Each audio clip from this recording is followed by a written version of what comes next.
రా కదిలిన సభలకు వస్తున్న ఆశీష జనవాహినిని చూసి ఓర్వలేకనే జగన్మోహన్ రెడ్డి మంత్రులు పిచ్చి ప్రేరేపణలో పేలుతున్నారని మాజీ మంత్రి కొల్లు రవీంద్ర ఆగ్రహం వ్యక్తం చేశారు. సోమవారం మీడియాతో మాట్లాడుతూ మాట తప్పను మడమ తిప్పను విశ్వసనీయతతో ఉంటానన్న జగన్ ప్రజల్ని రాష్ట్రాన్ని దోచుకోవడంలో మాత్రమే తన మాటకు కట్టుబడ్డారని విమర్శించారు. హామీల అమలుకు రోడ్డెక్కిన అంగన్వాడీ సిబ్బందిపై ఎస్మా చట్టం ప్రయోగించడమేనా మాట తప్పడం అంటే ఏంటి అని ప్రశ్నించారు. మాట తప్పకపోవడం అంటే రైతు ఆత్మహత్యల్లో రాష్ట్రాన్ని దేశంలో తొలి స్థానంలో నిలపడమా అని అన్నారు.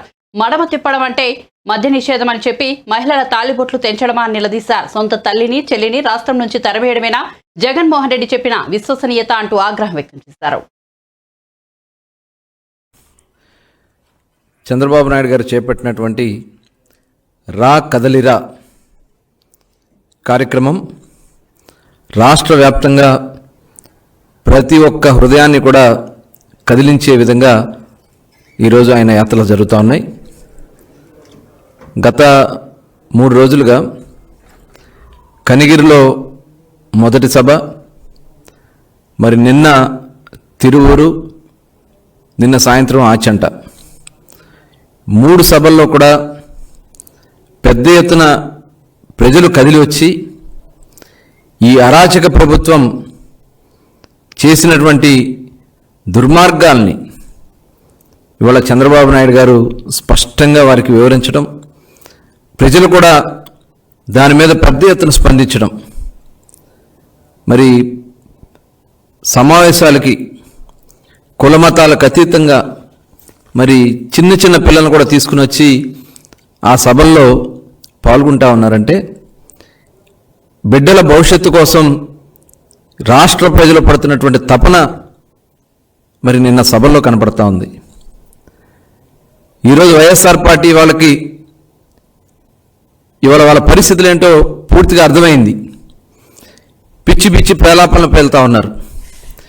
ఇవాళ బాబు గారు చెప్పిన దాంట్లో వాస్తవాలు ఉన్నాయా లేదా ఒకసారి మీరు గ్రహించాల్సినటువంటి అవసరం ఉంది.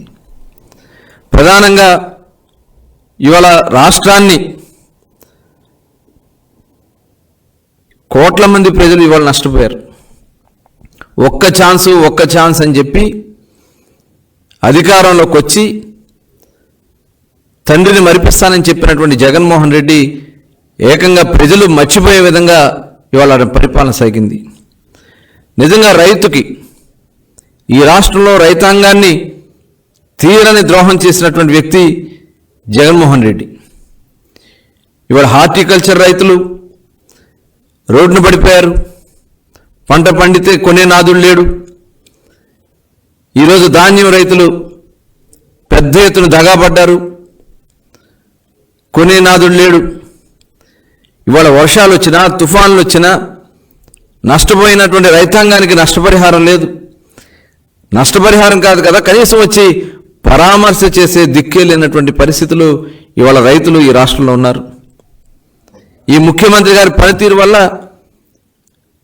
ఆత్మహత్యలు పెరిగిపోయినాయి ఈ రాష్ట్రంలో. ఈరోజు దాదాపు